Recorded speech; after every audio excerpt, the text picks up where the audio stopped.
ناظرین، نام نہاد خلیفہ عبد الملک بن مروان بیت اللہ کا طواف کر رہا تھا کہ اس کی نظر ایک نوجوان پر پڑی جس کا چہرہ بہت پروقار تھا مگر وہ لباس سے مسکین لگ رہا تھا۔ عبد الملک بن مروان نے پوچھا، یہ نوجوان کون ہے؟ تو لوگوں نے اسے بتایا کہ اس نوجوان کا نام سالم ہے اور یہ سیدنا عبداللہ بن عمر رضی اللہ تعالیٰ عنہ کا بیٹا اور سیدنا عمر بن خطاب رضی اللہ عنہ کا پوتا ہے۔ عبد الملک بن مروان کو دھچکا لگا اور اس نے اس نوجوان کو بلا بھیجا۔ عبد الملک بن مروان جو بہت ظالم تھا مگر اسے اس نوجوان پر ترس آیا اور اس نے پوچھا کہ بیٹا، میں تمہارا دادا سیدنا عمر فاروق رضی اللہ تعالیٰ عنہ کا بڑا مداح ہوں۔ مجھے تمہاری یہ حالت دیکھ کر بڑا دکھ ہوا ہے۔ مجھے خوشی ہوگی اگر میں تمہارے کچھ کام آ سکوں۔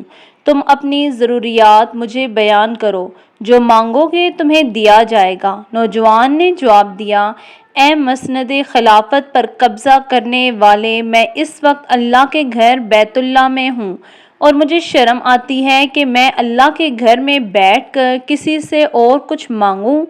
عبد الملک بن مروان نے اس کے پرمتانت چہرے پر نظر دوڑائی اور خاموش ہو گیا، اور پھر تھوڑی دیر بعد اس نے اپنے غلام سے کہا، یہ نوجوان جیسے ہی عبادت سے فارغ ہو کر بیت اللہ سے باہر آئے اسے میرے پاس لے کر آنا۔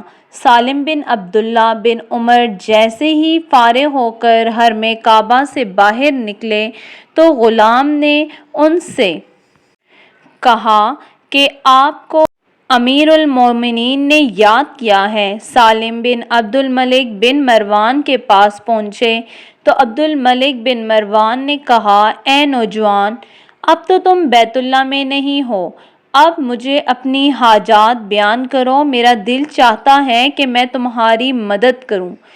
سالم بن عبداللہ نے کہا، اے عبد الملک، آپ میری کون سی ضرورت پوری کر سکتے ہیں، دنیاوی یا آخرت کی؟ عبد الملک بن مروان نے جواب دیا کہ میری دسترس میں تو دنیاوی مال و متاع ہی ہے۔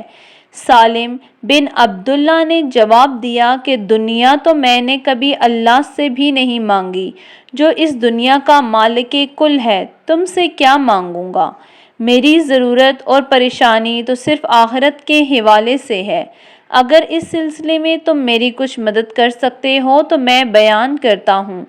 عبد الملک بن مروان حیران و ششدر رہ گیا اور کہنے لگا کہ نوجوان، یہ تو نہیں، تیرا خون بول رہا ہے۔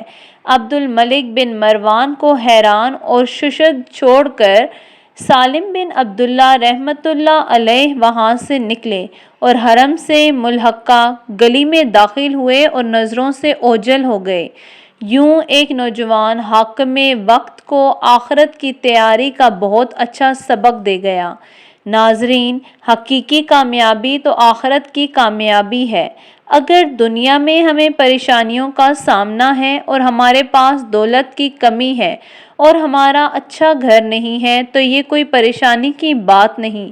اگر ہم آخرت کی تیاری کر رہے ہیں، حقوق اللہ اور حقوق العباد ادا کر رہے ہیں تو ہم سب سے زیادہ کامیاب ہیں۔ اللہ پاک ہمیں آخرت کی تیاری کی توفیق عطا فرمائے اور جو ہمارے رشتہ دار اس دنیا سے انتقال کر گئے ہیں ان کی مغفرت فرمائے، آمین۔